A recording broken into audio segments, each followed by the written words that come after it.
and welcome to day 234 of me trying to teach myself how to draw. Today is also day 23 of the 30-day art bootcamp that I wrote up for myself, and I am continuing on with day 2 of dynamic figures foreshortened in perspective.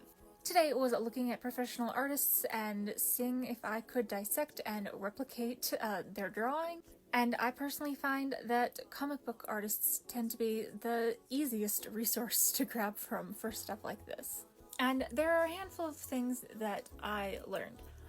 One, giving yourself an amount of space to work in is really helpful because it helps you keep your figure condensed, because with drastic foreshortening, you are stacking the different shapes that make up your character on top of one another, and it's different than the normal proportions that you're used to drawing, and so this kind of helps keep you from unstacking those shapes and putting them in quote-unquote proper proportions. I did measure from all of these characters' heads because I had a reference, but one thing I did notice is that in all of them, they were proportioned out in a measurable way.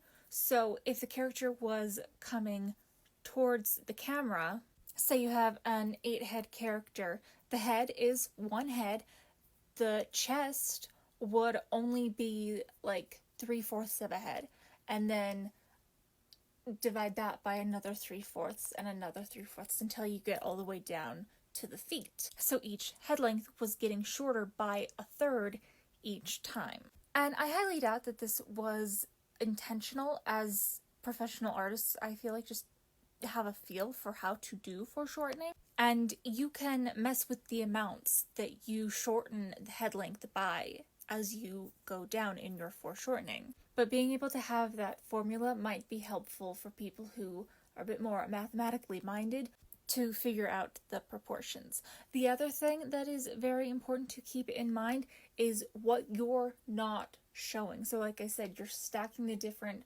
shapes on top of each other. Are there shapes that are being hidden by others? For instance, you see the head and the chest and the shoulders and the arms and then the feet, and you don't see any of the rest of the torso or the legs because of the top-down view. You can also arc long lines, like the limbs, to kind of show distortion. But yeah, that is what I got done today. Overall, it was, I think, very informative and productive, and it will definitely be interesting to see what I can do without or with minimal reference after today. But yeah, here you can see my daily Bridgman studies and my draw box, and I will see you all next time.